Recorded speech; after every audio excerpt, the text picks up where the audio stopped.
नमः सिद्धेभ्यः सर्वमंगल मांगल्यं सर्वकल्याणकारकं प्रधानं सर्वधर्माणां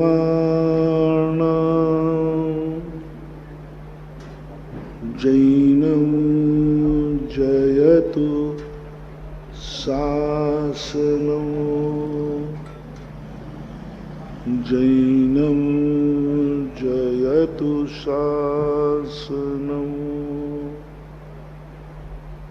पंच परमेष्टि भगवान के आचार्य श्री गुरुवर कुंद कुंद महाराज के आचार्य श्री गुरुवर विद्यासागर महाराज को होता है वो एक समान ही हो ऐसा कोई नियम नहीं, क्योंकि प्रत्येक वस्तु में अनंत गुण विद्यमान है और अनंत दुर्गुण विद्यमान है। जितने प्रकार के गुण हैं उतने प्रकार के दुर्गुण हैं। एक कोई भी कारण से कार्य नहीं होता, अनेक कारणों से कार्य होता है। जितने कारणों से कार्य होता है उतने ही कारणों से कार्य में विघ्न आता है। जितने कारण हैं, इसलिए ये निश्चित कर ले एक कारण है तो एक ही कार्य होगा, ऐसी बात नहीं। एक समय में अग्नि उसी समय जलाती है, उसी समय पकाती है, उसी समय प्रकाश देती है। तीनों कार्य बिल्कुल भिन्न हैं। अग्नि एक है,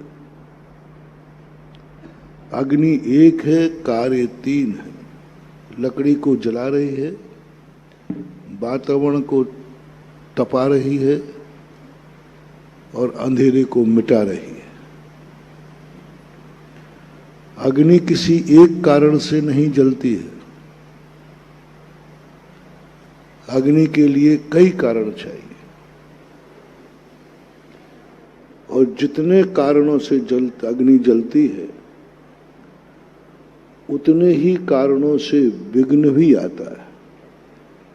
माचिस है, माचिस की काड़ी है, दीपक है, दीपक में घी है, बाती है, इतनी सारी चीजें हैं तब एक ज्योति जलेगी। एक व्यक्ति ने कहा, बोले महाराज विज्ञान ने बहुत बड़ा आविष्कार कर लिया है।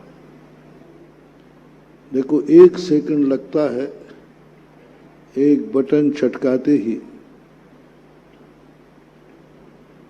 अंधेरा गायब हो जाता है। क्या ऐसा आपके धर्म में ऐसा कोई आविष्कार हुआ? तो हम बटन छटकाते ही हमारी आत्मा में धर्म प्रकट हो जाए, हमारी आत्मा में प्रकाश हो जाए, हम धर्मात्मा बन जाए। मैंने कि तुमने तो आज आविष्कार किया है, हमारे यहाँ तो सैकड़ों हजारों सालों से आविष्कृत है। हमारे यहाँ कोई आविष्कार नहीं करता, सब आविष्कृत ही रहता है। तुमने तो आविष्कार किया है, हमारा तो आविष्कृत था। लेकिन ये बताओ, बटन छटकाते ही प्रकाश हुआ है, इसके पीछे की कोई कहानी है? तो एक बटन लाओ बाजार से, वो चटकाते जाओ, लाइट जल जाएगी। तो उसने कहा साहब ऐसे नहीं जलेगी। मैंने कहा ये बटन तो आ गया, तुमने कहा था बटन छटकाते ही अंधेरा भाग गया, तो लो ये बटन छटका दिया, अंधेरा कहाँ भागा? बोले महाराज इस बटन के साथ एक डोरी और लगाना पड़ेगी आपको। चलो डोरी लगाते ही बटन चटकाया, कहाँ प्रकाश हुआ। बोले साहब आप डोरी लगाने के साथ साथ आपको इससे यहाँ डोरी के पास एक होल्ड लगाना पड़ेगा जिसमें बल्ब होगा। बल्ब लगा दिया भाई, जौन सी कंपनी का कहा वो लगा दिया। बल्ब लगाते ही बोले प्रकाश नहीं आया। बोले भाई प्रकाश क्यों नहीं आया, बटन भी चटक गया, डोरी भी लगी, बल्ब भी लग गया। बोले महाराज अभी इसका एक बल्ब के पीछे भी एक लाइन बिछती है, आपको मालूम नहीं। मैंने कि मालूम नहीं, तुम बताते जाओ। चलो लाइन बिछा दी तो भी प्रकाश नहीं आया। बोले इसके साथ महाराज एक मीटर लगता है। चलो मीटर लगा दिया, मीटर लग गया तो भी बजा लाइट नहीं आई। बोले महाराज अभी इसके और मीटर के बाहर जाओ, ये केबल डलती है जो सड़क के खम्भे से जुड़ती है। चलो केबल डाल दी, सड़क का खम्भा खड़ा कर दिया तो भी लाइट नहीं आया। बोले महाराज इसके साथ और लाइन बिछाना पड़ेगी एक और, वो बिछा दिया, फिर नहीं आया। बोले महाराज पहले पावर हाउस बनेगा यहाँ, पावर हाउस बना दिया, लाइट नहीं आई। अब महाराज जी ऐसे नहीं बनती है, पहले एक बहुत बड़ा कहीं बिजली बनेगी, और बिजली बनेगी तो मैंने कहा भाई बिजली कहाँ से बनती। उत्तर प्रदेश में तुम्हारे यहाँ ललितपुर में बिजली कहाँ से आती, गांधी सागर,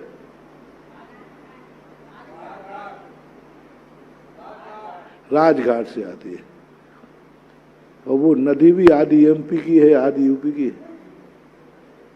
वो झगड़ा है। अब दोनों सरकारों को पहले मिलाओ, दोनों सरकारें सहमत हों। चलो भाई लाइन सहमति हो गई, अब बताओ बिजली। बोले मारे ऐसे नहीं बने, पहले नदी पे बांध बांधो, बांध बन गया। अब ऐसे ही नहीं होगा, बांध बांधने के बाद फिर पानी का घर्षण हो गए, पानी का घर्षण होगा, टर्मल पर पड़ेगा, तब वो बिजली बनेगी। मैंने फिर बटन चटकते ही कहाँ आई लाइट। अब बोलो बांध कितने दिन में बना राजघाट का, नदी कब से थी, ये राजघाट की बेतवा नदी कब से थी। कोई बूढ़ा आदमी बताया कि हमारे सामने नदी बनी थी। हजारों लाखों करोड़ों साल की भी हमको इतिहास प्रस्तुत बेतवा नदी कब की है आज तक कोई विज्ञान बता नहीं पाया। नर्मदा नदी, गंगा नदी, यमुना नदियाँ, ये बड़ी बड़ी जितनी नदियाँ हैं वो कब से थी आज तक कोई नहीं बता पाया। अरे तुम्हें यही नहीं पता कि ललितपुर की नदी कब से थी। अनादिकाल, कोई उम्र नहीं कह सकता। लेकिन इतने सालों के बाद बांध तो अभी बना है, कोई ज्यादा पुराना बांध नहीं, 15-20 साल हुए वो मुश्किल, 15-20 साल से ज्यादा का बांध नहीं है। क्योंकि हमारे सामने ये बांध था नहीं जब हम देवगढ़ में थे, जब बन रहा था। क्योंकि ये नदी हमने पैदल पार की है 2 बार। एलक निसंग सागर जी थे ना उस समय, हम देवगढ़ से मुंगावली 2 बार गए पैदल पार करके। इसका अर्थ है कि उस समय बांध नहीं था, शुरू हो गया था। जब मूर्तियों का जीर्णोद्धार हुआ, पंचकल्याण हुआ, तब भी बांध नहीं था। मतलब पानी यहाँ तक नहीं था। पंचकल्याण के बाद ही तो हम मुंगावली गए थे, उधर से आगे पीछे हो सकता 2-4 महीने। तो बांध बना, कितने साल में बना, कितना पैसा खर्च हुआ। और भाखड़ा नंगल बांध का तो और ही भगवान मालिक, कितना सारे देश का पैसा लग गया। और उसमें भी यदि थोड़ा सा क्रैक हो जाए तो आफत है। रिक्स कितनी है, तुम कह रहे बटन चटकाते ही सब लाइट आ गई।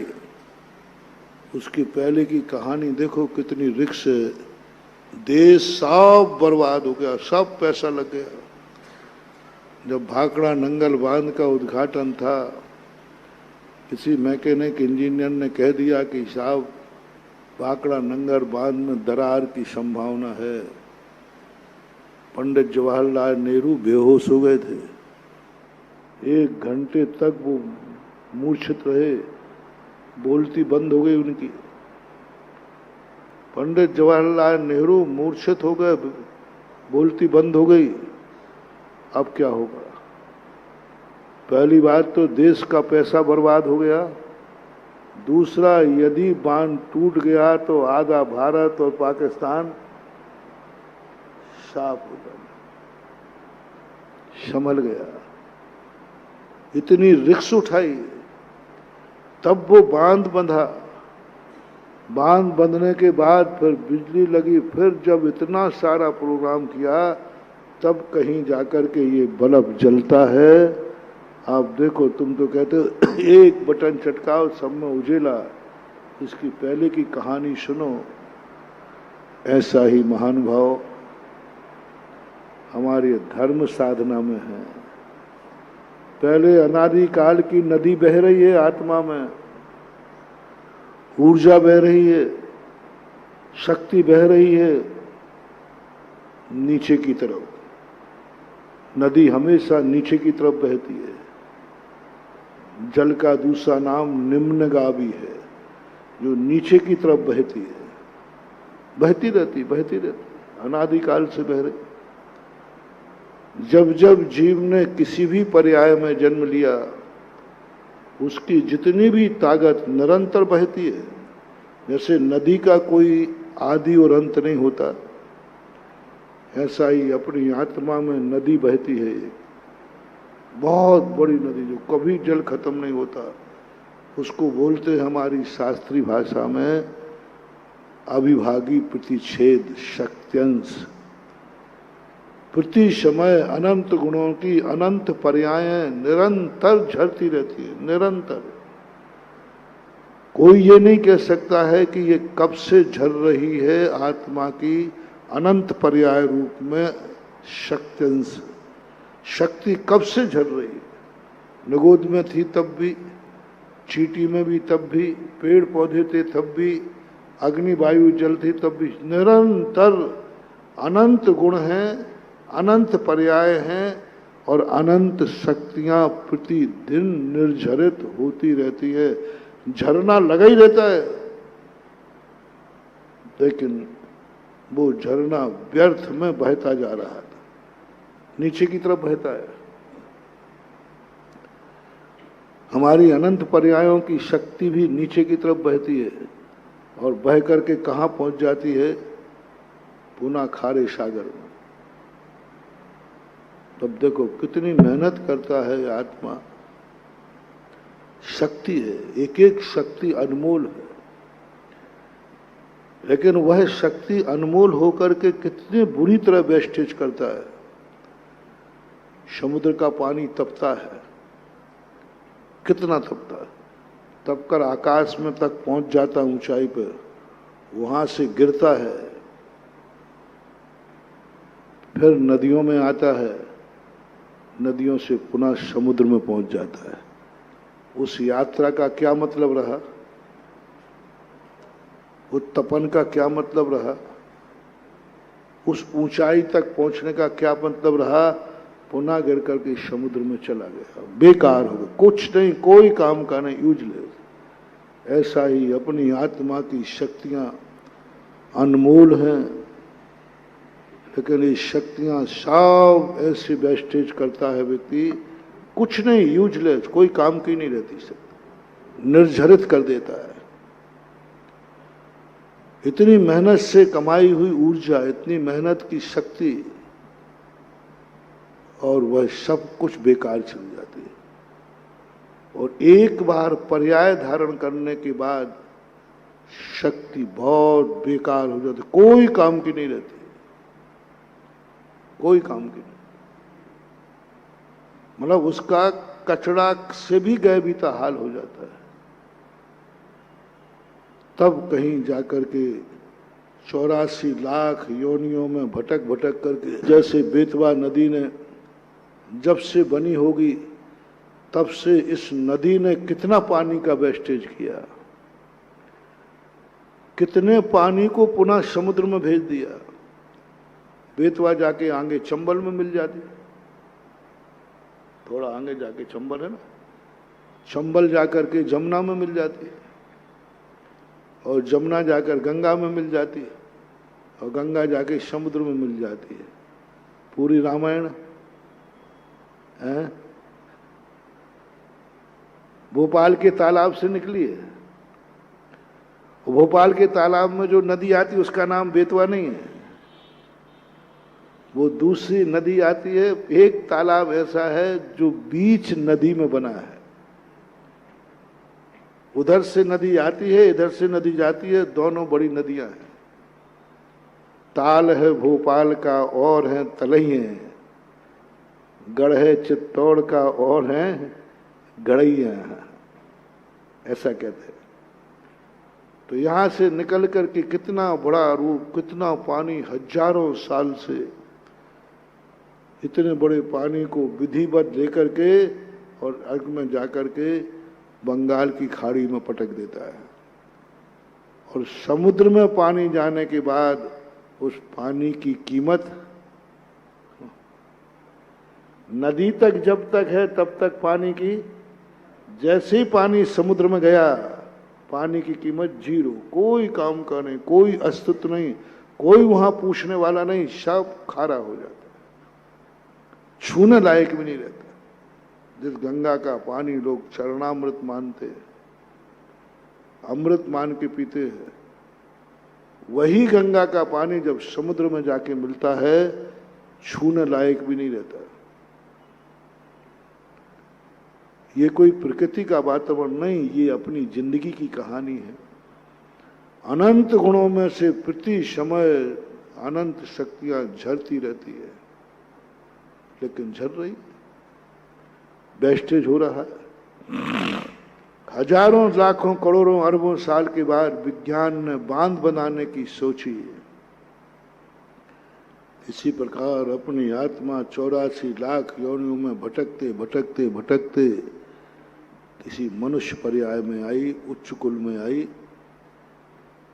तब कहीं जाकर के गुरु महाराज ने जिनवाणी माने जिनेन्द्र देव ने कुछ संबोधन किया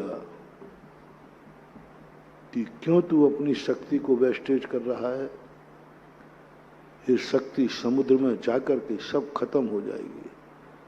तो क्या करूं मैं क्या करूं? पर्यायों को तो रोक नहीं सकता। पानी बरसेगा तो बहेगा, कहीं ना कहीं तो पानी जाएगा। पानी को मैं क्या कर सकता हूं? आकाश से पानी बरसेगा तो भेजना ही पड़ेगा। कब तक बांधोगे बांध? गेट खोलना पड़ेंगे। खुल गए ना तुम्हारे बंधा के गेट का। परसों गए थे जब एक भी गेट नहीं खुला था, कल बता रहे खुल गए। खोलना पड़ेगा। पानी आएगा तो उसकी जावक करना ही पड़ेगी, और पानी आने को कोई रोक नहीं सकता। पानी तो आएगा आएगा। हमारी शक्तियां तो प्रति समय पर्याय आएंगी, कोई नहीं रोक पाया। एक भी गुण की आगम के अनुसार एक भी गुण ऐसा नहीं, एक भी समय ऐसा नहीं जिस समय हमारी आत्मा की कोई ना कोई शक्ति नष्ट नहीं होती हो। अब ये जो विज्ञान ने प्रयास किया कि नहीं, एक उपाय है, ये पानी समुद्र में नहीं जा सकता। बोले क्या करें? गुरुओं ने कहा फिर क्या करें हम शक्ति को रोक नहीं सकते, वो शक्ति तो निकलेगी और बहेगी। एक उपाय है, एक उपाय है, इस नदी पर बांध दिया जाए। तो बांध दिया जाए तो कितना रोकोगे? पानी तो बहुत आएगा। बांध 100 फुट 200 500 फुट कितना ऊंचा बनाओगे? आखिर कभी तो ओवरफ्लो होगा। जैनाचार्यों ने मनुष्य से कहा, और किसी से बोल नहीं सकते, और किसी को उपदेश होता नहीं, क्योंकि अन्य किसी को उपदेश देने से कोई फायदा नहीं है, वो कुछ कर ही नहीं सकते। मनुष्य में भी जो उच्चकुलीन है, उनसे कहा एक काम करो, तुम संयम रूपी बांध बांध लो आत्मा में। बांध का अर्थ क्या है? रोकना। पानी जो नीचे को जा रहा है, रोकना। संयम का अर्थ क्या है? जो तुम्हारी बुद्धि निकृष्ट नीचे की तरफ जा रही है, मरने मारने पर उतारू हो, जो जीवों की हिंसा तुम कर रहे हो, प्राणी संयम। देखो बांध देखना कौन सा, कैसे रोका। जैनाचार्यों की गजब की खोज है। तुम्हारे विज्ञान ने जो खोजा वो तो फिर भी गड़बड़ हो जाए। हमारे जैनाचार्यों ने अनादिकाल से कैसा खोज के रखा, खोजा नहीं है, वो तो आविष्कृत है। प्राणी संयम, पहला संयम उन्होंने कहा, पहला बांध बांधो तुम प्राणी संयम।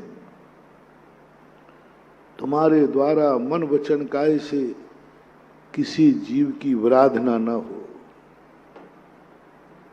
बुद्धि पूर्वक मत करना, अबुद्धि पूर्वक जो होती है वो तो होगी।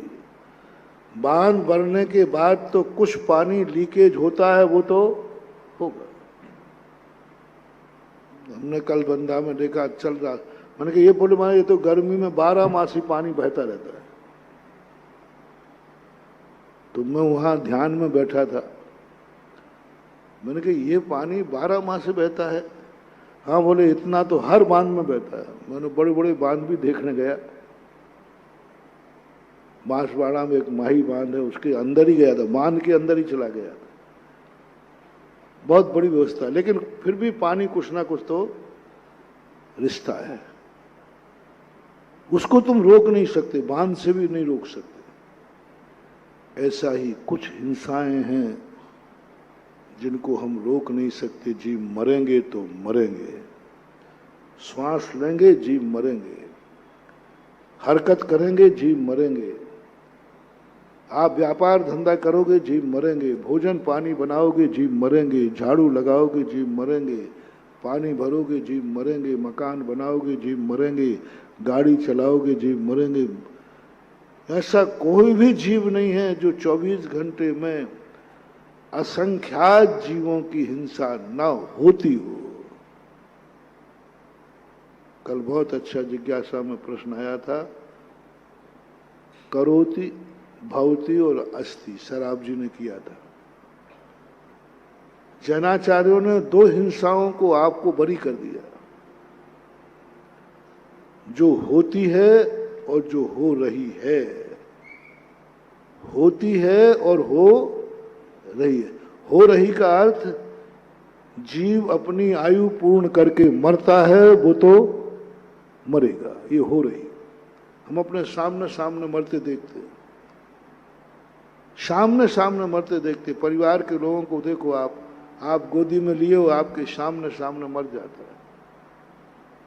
इस मौत को कौन रोक सकता है? हो रही, हो रही। दुनिया मरेगी, अपन भी मरेंगे, सब मरेंगे। जन्म निश्चित है तो मौत भी निश्चित है, उसको कोई नहीं रोक रहा, भगवान भी नहीं, डॉक्टर भी नहीं, भगवान खुद नहीं रुके, अपनी मौत रोक पाए, वे अपने परिवार को नहीं रोक पाए, कोई को नहीं। दशरथ जी मर गए, कौन रोक पाया? सारे जगत का रिमोट कंट्रोलर, सारे जगत का कर्ता धर्ता होकर के भी मौत पर कोई विजय प्राप्त नहीं कर पाया। यदि 1 मिनट ये मान ली भी लिया जाए कि सारी दुनिया का रिमोट कंट्रोल भगवान के हाथ में है, तो कम से कम वो किसी को तो अमर कर देवे, किसी को भी अमर कर दे। ये कभी मरेगा नहीं, नहीं कर पाए। मौत को कोई नहीं जीत पाता, वो अस्थि मौत है, उसको देखो, जानो, ध्रुव सत्य है इससे ना बचने का प्रयास करो और ना बचाने का हिंकार करो। वो जब मौत आना है तो तुम्हारी भी आएगी, सबकी आएगी। बड़े बड़े चक्रवर्ती नहीं रहे वो, 12 भावना में पढ़ते ना, कहाँ गए चक्री जिन जीता भरत खंड सारा, कहाँ गए वे राम और लक्ष्मण जिन रावण मारा, कहाँ कृष्ण रुक्मणी सतभामा सुमरन की नगरी, कहाँ गए वो रंग महल अरु सुमरन की नगरी, कहाँ गए वो लोभी कौरव जूझ मरे रन में। क्या बात है, कैसी ऐसी ऐसी भावना भरते आत्मा दहल जाती है, अहंकार चूर हो जाता है। जो ममत्व मोह भरा है ना, मैं ये कर लूं, मैं ये कर लूं, मैं इसको मिटा दूं, इसको बना दूं। सुबह और शाम 12 भावना पढ़ लिया करो, अपने आप गुस्सा शांत हो जाएगा। जो कर्तृत्व भाव आता है ना, मैं ये कर लूं, मैं ये नहीं कर पाऊं, बड़े टेंशन में आज का व्यक्ति, बहुत टेंशन में है। स्पर्धा है ना, स्पर्धा 50% व्यक्ति क्या 60% व्यक्ति स्पर्धा से दुखी है। उसके हो गया, मैं रह गया। बस दूसरे को देख देख करके दुखी है। कल भी मैंने कहा था कि सबसे बड़ी जिंदगी का वीक पॉइंट है कि व्यक्ति दूसरे की थाली देख रहा है। और जैनाचार्य ने कहा अपनी थाली देखो, अपनी थाली देखो, अपनी जठराग्नि देखो, हम कितना खा सकते हैं, मेरे घर में कितना है, बस आनंद ही आनंद है। मानव कल मैंने बताया था इसमें, आनंद ही आनंद है, दुख तो है ही नहीं। कल कहा था कोई दुख दे रहा हो तो हम तुम्हें उपाय बता दें, तुम तो दुखी हो रहे हो। समझे ना, एक कोई दुख मुझे दे रहा है, चलो भाई उसको रोक देते हैं, लेकिन कोई दुख दे नहीं रहा है, तुम दुखी हो रहे हो। अब बताओ क्या दुखी है? हमारी थाली में एक कम है, उसकी थाली में एक चीज ज्यादा है। अब आपका मजा किरकिरा है। अब कौन दुख दे रहा है? 50% क्या 90% भी मानो, 24 घंटे में व्यक्ति ऐसा दुर्भागा नहीं है कि 2 रोटी नहीं कमा सके। रोटी और कपड़ा मकान के लिए इतनी मेहनत नहीं करना, इतनी मेहनत की जरूरत ही नहीं है। सारी दौड़ लग रही स्पर्धा पर, बस सारी दौड़, स्टैंडर्ड मेंटन। बस रहने के लिए मकान में कितना सा स्थान चाहिए, कितने हाथ पैर फैला के रोज 6 फुट का मतलब पूरे हाथ भी फैला दो, पूरे पैर भी सब फैला दो, 5-6 फुट से ज्यादा क्या है। लेकिन बस स्टैंडर्ड मेंटेन। आजकल तो फैशन बन गई, 2-3 मकान नहीं हो जब तक मजा नहीं। ललितपुर में भी मुझे जब घूमता राज ये मैंने कि तेरा मकान तो, अरे मैंने वो अलग था, ये अलग है। अरे मैंने कहा भाई एक मकान, रहते कितने मकान में हो? बड़ा जी आगे मत पूछो, आप तो आशीर्वाद दे दो। यानी हवस, इतनी हवस बढ़ गई, इतनी हवस बढ़ गई। खाना एक दाना है और थाली में 100 आइटम होना चाहिए। खाओगे कितना? एक एक दाना खाता है। बस एक अहंकार, मेरे भोजन में कितने आइटम बने? 100। खाओगे कितने? एक एक गिलास भी नहीं पाओ, 100 गिलास खा भी नहीं पाओगे। 100 आइटम बना दे तो एक गिलास भी नहीं खा पाओगे। लेकिन एक हवस, अहंकार, 100 आइटम बनाते हैं हम। हमारे यहाँ कोई एक आइटम नहीं बनता। एक हवस, मेरे यहाँ 10 मकान है, मेरे 10 प्लाट है। क्या बात करते हो, मेरे यहाँ दरवाजे पे 10 गाड़ी खड़ी है, बैठते कितनी गाड़ियों में हो, लेकिन खड़ी कितनी है? 9। बस ये है दुख, ये है दुख। पूरा मैंने सर्वे किया सारी दुनिया का, कोई दुख नहीं दे रहा है। कर्म भी दुख नहीं दे रहा है, कर्म भी दुख नहीं, भगवान भी दुख नहीं, ये व्यक्ति दुखी हो रहा है, दुखी हो रहा है। और व्यक्ति मात्र अपनी आंख झुका ले, हम अड़ोसी पड़ोसी को नहीं देखेंगे, मेरी थाली में क्या है और मेरे पेट में कितना खाना है, बस इसको देखना चालू कर दो, महानुभाव सूखी रोटी में ऐसा आनंद आएगा जो 56 भोगों में भी नहीं आएगा। 56 आइटम बनाने के बाद भी तुम दुखी रहोगे।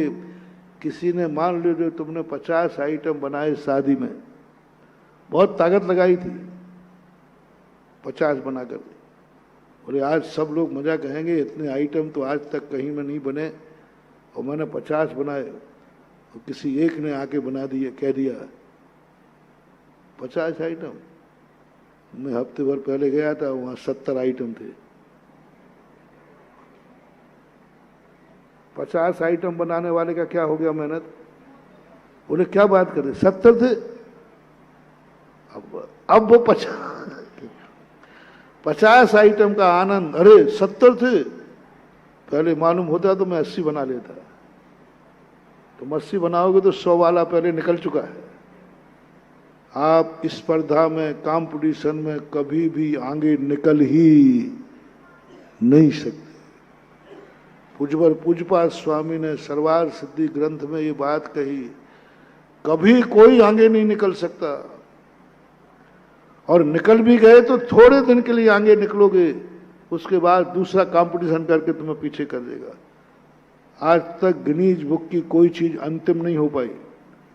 जो गिनीज बुक में आता है साल 2 साल बाद वो पीछे हो जाता है और दूसरा आगे हो जाता है, लेकिन फिर भी व्यक्ति दुखी हो रहा है।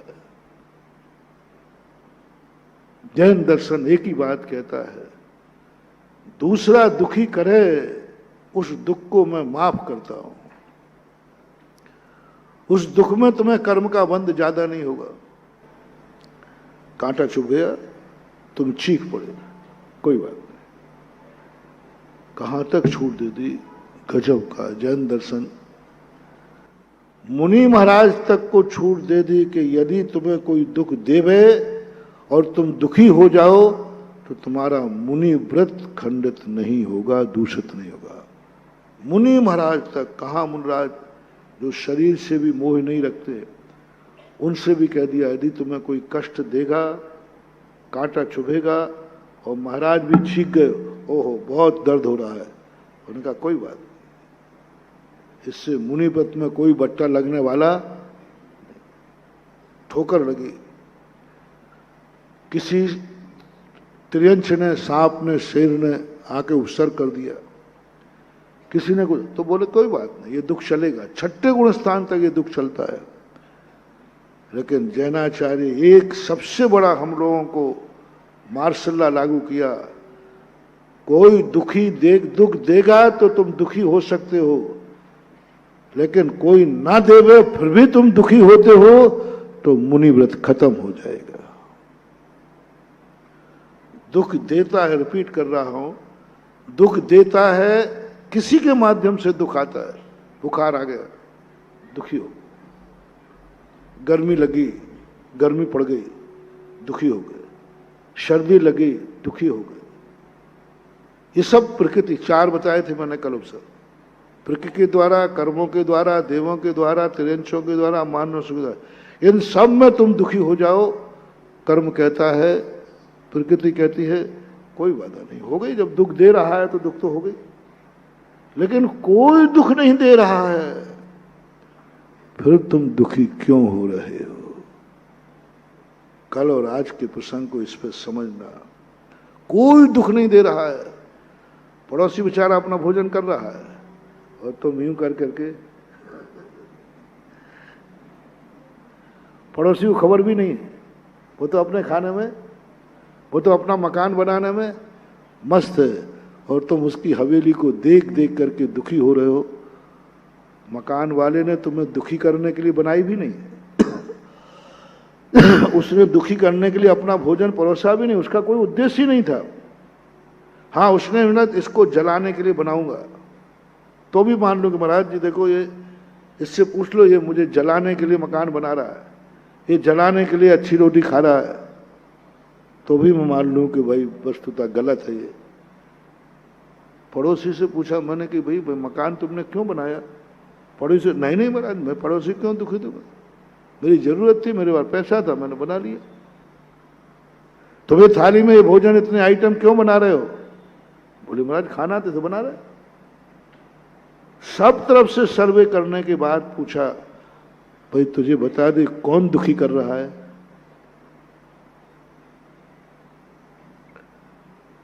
सब लोग अपनी अपनी अंदर की नियत पहचानना।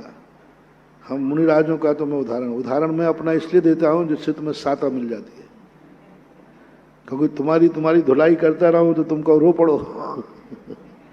इसलिए हम अपनी कह रहे हैं। मुनि हमसे आचार्य पूछते हैं, जिनवाणी मां पूछती है कि तू आर्त ध्यान कर सकता? मुनिराज आर्त ध्यान कर सकते हैं? होता है, छठे गुण स्थान तक होता है। इष्ट वियोग, अनिष्ट संयोग, पीड़ा चिंतन, ये तीन मुनिराज आर्त ध्यान करते हैं। पीड़ा चिंतन जो मैंने बताया, कांटा लग गया, बीमारी हो गई, XYZ, मच्छर काट लिया, बिच्छू काट लिया, महाराज चीख सकते हैं, बिच्छू का बहुत दर्द हो रहा है, बहुत तो परेशानी हो रही है, आंख में आंसू भी आ सकता है, कोई बाधा नहीं। यहां तक मुनि व्रत में कोई बाधा नहीं, चिल्ला भी सकते, बहुत दर्द हो रहा है, सहनीय दर्द हो रहा है, मुनि व्रत में कोई बाधा नहीं।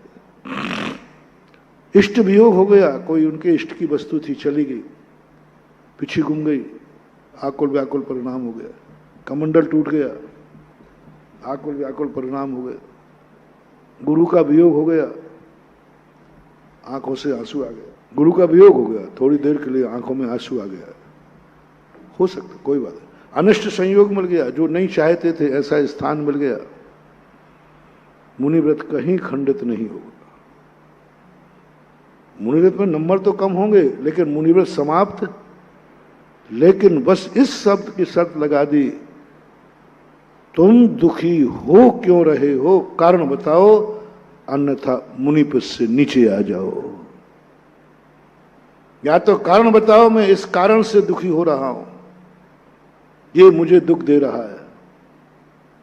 पूरा सर्वे कर लिया, कहीं से कोई व्यक्ति दुख दे रहे, मुझे तुझे जानता भी नहीं है वो, फिर भी तुम उसे देख देख करके दुखी हो रहे हो कि इसकी थाली में यह क्यों, यह मेरी थाली में क्यों नहीं।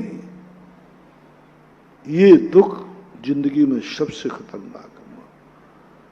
अब आप लोगों से मेरा कहना है, हम तो फिर भी बहुत कम समय, कभी कुचित कदाचित ऐसा हो नहीं पाया आज तक, अभी तक तो मुझे स्मृति में नहीं है कभी मैं दुखी हुआ हूं। हाँ, दूसरों ने मुझे दुख जरूर बहुत दिए,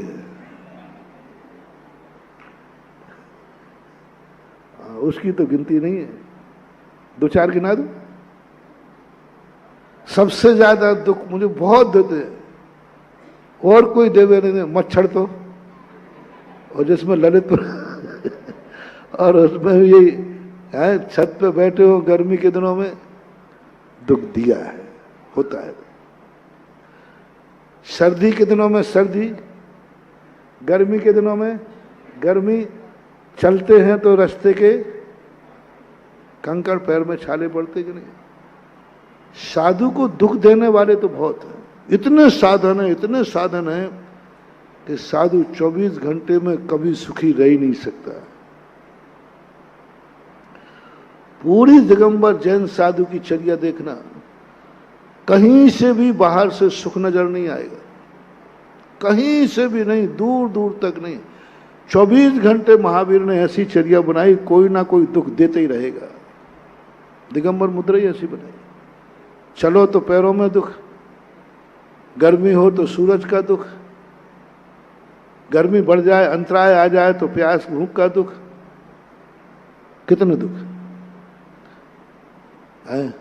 बाल बढ़ जाए तो केसलों से उखाड़ना पड़ते, हाथ से उखाड़ना पड़ते। अब हाथ से उखाड़ने में आप बताओ भाई, हाथों को केसों को हाथों से उखाड़ने में दुख होता है कि सुख, जो आप कहोगे वो मान लूंगा। तुम सुख कहोगे नहीं तो अभी मैं तुम्हारे करवा दूंगा। दुख होता है। तो ये चर्या का दुख हो गया। अंतराय आना, ये आगम से दुख हो गया। अंतराय करो, बाल आ गया। गर्मी का दिन है, बिहार करके आए हो, पहली अंजलि में अंतराय। भूख लगी है, प्यास लगी है, बिहार करके आया, गर्मी का दिन है, और जैसी अंजलि खोली पहले गिलास में अंतराय। आगम से दुख, आगम की आज्ञा है। आगम भी हमें सुख नहीं देता, धिंडा मत करना। आगम में जितने चर्या बनाई आगम ने और महावीर ने, ऐसी दुखदाई बनाई कि अब वो तो है, तुम क्या जानो, वो तो हम जानी है। कहीं सुख की गुंजाइश भी नहीं रखी। पूरी महावीर ने चर्या ऐसी बनाई कि मुनिराज कहीं से सुखी नजर ना आ जाए। थोड़े बहुत कभी सुखी नजर आ गया तो कह रहा क्यों रे, अंतराय नहीं आए, मान लो महीनों नहीं आए, नहीं आते। महावीर सोचते हैं कि ये तो दुख सुखी हो गया, इसको तो अंतराय ही नहीं आ रहा, अब क्या करें। जबरदस्ती तो बाल दिया नहीं जाएगा। महीनों निकल गया, नहीं आया अंतराय। अब जिनवाणी क्या कहती है, माँ और भगवान महावीर मीटिंग करते हैं। ये तो ठीक है, इसको तो रोज को अंतराय आ रहा है, इसको तो अंतराय ही नहीं आ रहा है, ये तो पुण्यात्मा जीव है। अब इसको क्या करूं, कैसे भूखा रखूं इसको।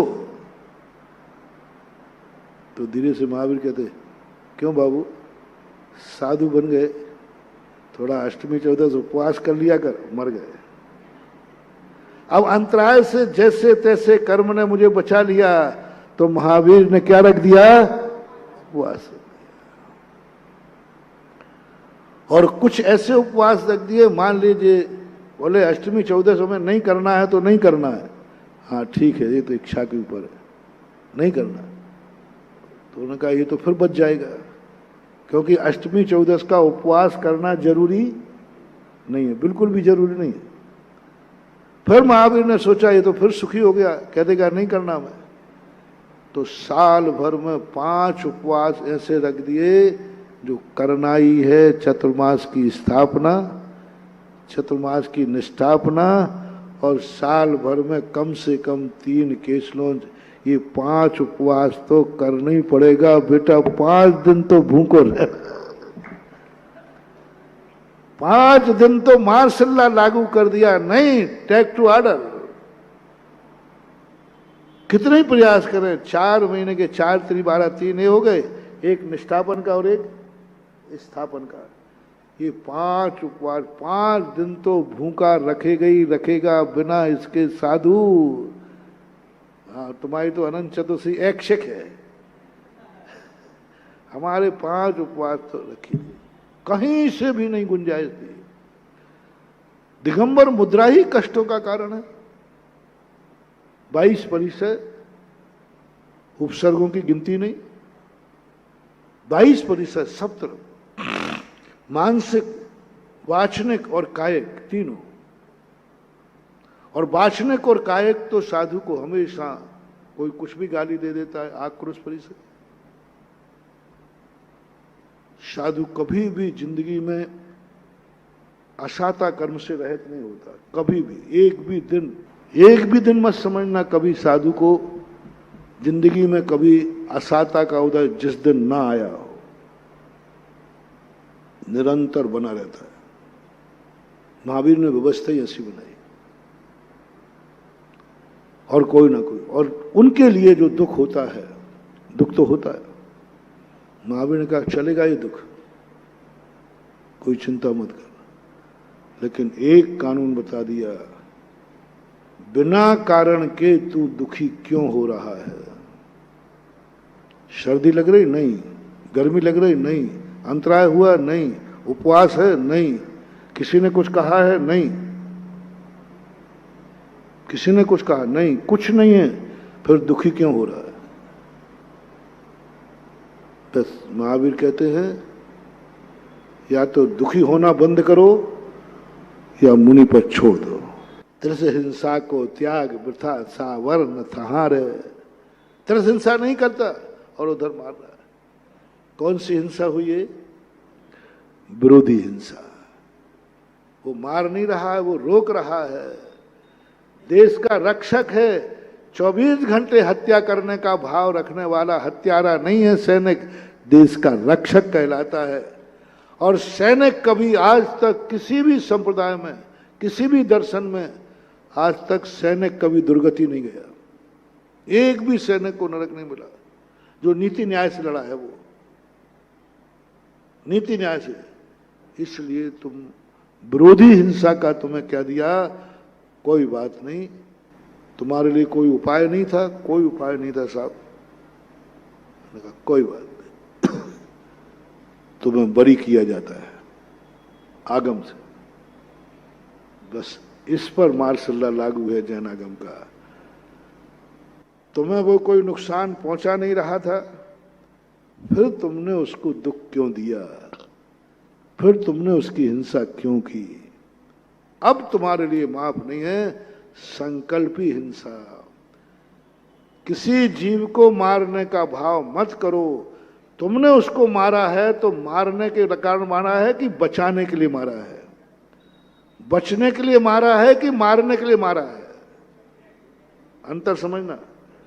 बचने के लिए मारा है कि उसको मारने के लिए मारा है? शिकार में तुमने मारने के लिए मारा है, और यहां तुमने शेर को मारा है क्योंकि वो तुम्हें खा जाता है, तुम्हें मार डालता है, इसलिए तुम्हें मारना पड़ा है। विरोधी हिंसा का त्याग, विरोधी हिंसा की छूट। बस जिस हिंसा के संबंध में हम कह रहे हैं, हिंसा होती है, होने दो। हिंसा हो रही है, हो रही, पर हिंसा करोती, हिंसा करना मत, हिंसा करना मत। कोई दुखी दुख दे रहा है, दुख हो रहा है, होने दो, लेकिन तुम दुखी होना मत, बिना कारण के दुखी मत होना। और यही स्थिति जब अपनी जिंदगी में आ जाए, हम बहुत बड़ा कार्य कर लेंगे। हम व्यर्थ में दुखी होते जाते हैं। अपना प्रसंग चल रहा था 12 भावनाओं का, कि जीवन में व्यक्ति इतनी इतनी कल्पनाएं कर रहा है, स्पर्धाएं कर रहा है, दूसरे को देख देख करके दुखी हो रहा है। सुबह शाम 12 भावनाएं पढ़ लिया करो। आज ये 12 भावनाएं ब्रेन हेमरेज से बचाएंगी, बहुत बड़ी दवा है। लो तुम्हें, आज शुगर की बीमारी बढ़ रही है, आज हार्ट अटैक की बीमारी बढ़ रही है, आज टेंशन की बीमारी बढ़ रही है, डिप्रेशन। आज सबसे ज्यादा डिप्रेशन बढ़ रहा है, हर घर में डिप्रेशन है, हर व्यक्ति डिप्रेट है। और डिप्रेशन नाम की चीज कोई बीमारी है ही नहीं। डिप्रेशन दूसरे के दुख देने से नहीं आता, दुखी होने से आता है।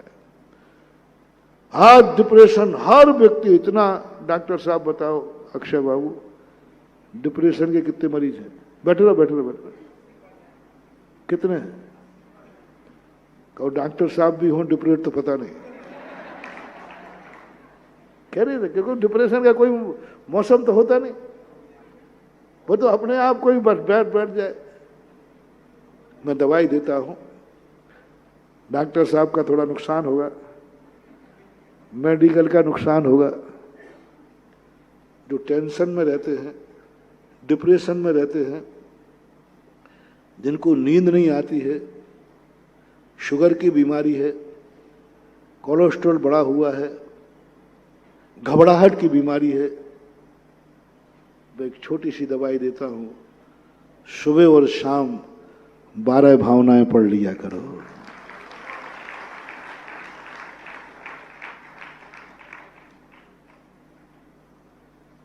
सुबह शाम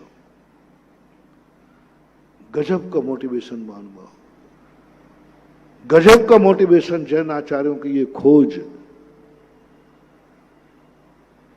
टेंशन में है, कल मैं क्या करूं, मैं क्या करूं, मैं क्या करूं, कुछ नहीं कर पा रहा हूं, मेरा मकान नहीं बन पा रहा, मेरा ये बेटा का पढ़ाई नहीं कर पा रहा है, बेटे का ये नहीं हो रहा है।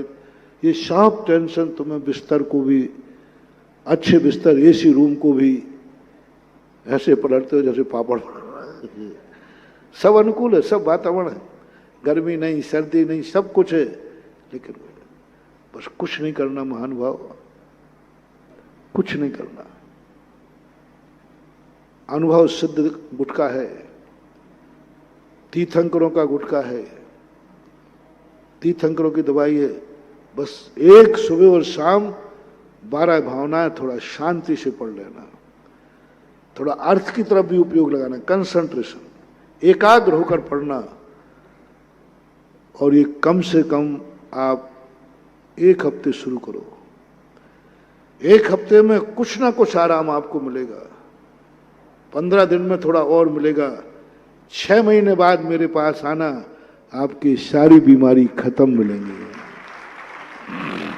मात्र 12 भावना है, कुछ नहीं।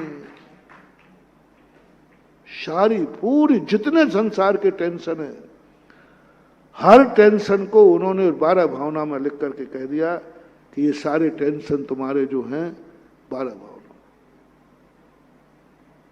हमेशा त्यागी वृत्ति साधु के लिए एक ही बात कही। कार्तिकेय स्वामी ने तो क्या कह दिया, ये 12 भावनाएं माँ है, माँ, शांति की माँ, आनंद की माँ, परमानंद की माँ। ये सब इसी से उत्पन्न होते हैं। आनंद किसे कहते हैं? ये आनंद कहाँ उत्पन्न होता है? इसकी माँ कौन है? बोले 12 भावना। ये परमानंद कहाँ से प्रकट होता है? बोले माँ कौन है? 12 भावना। ये तीर्थंकर कहाँ से पैदा होते हैं? इसका जन्म कौन है? बोले 12 भावना। जब तीर्थंकर दीक्षा लेते हैं किस भावना से लेते हैं? 12 भावना से। तीर्थंकर का वैराग कौन ने उत्पन्न किया? 12 भावना से। कल एक प्रश्न आया था ना कि हमें आत्मा के अच्छे परिणामों को उत्पन्न करने के लिए मैं क्या करूं? कौन है ऐसी शक्ति जो आत्मा में बुरे विचार ना लाने दे? 12 भावना। एक बार पढ़ लो, मंगत राय की पढ़ लो, छोटी सी, और सबसे छोटी है दौलत राम जी की, बहुत छोटी, राजा राणा छत्रपति, ये बहुत छोटी है। और छोटी पढ़ना है तो दौलत राम जी की 6 ढाला की 5वीं ढाल। मात्र मुश्किल से 3 मिनट लगेंगे, 3 मिनट भी बहुत होते हैं। और यदि थोड़ी विस्तृत पढ़ना है तो मंगत राय की जो 12 भावना है, कहाँ गए चक्री जन जीता भरत खंड सारा, करके देखो, थोड़ा शांति से पढ़ना, सुबह और शाम पढ़ लेना, नींद की गोलियां छूट जाएंगे, नींद की गोलियां छूट जाएंगी, 50% लोगों की शुगर खत्म हो जाएगी। खाने से शुगर कम होती है? टेंशन। बच्चों को पढ़ाओ, बच्चे आजकल बहुत टेंशन में हैं। आज बच्चे बाहर निकलकर स्पर्धा में जा रहे हैं, कंपटीशन बहुत है, हर चीज में कंपटीशन है। और कंपटीशन जब जब बढ़ेगा तब तब टेंशन बढ़ेगा। और उनकी दवाई है कौन सी? 12 भावना। अपना प्रसंग चला था आज।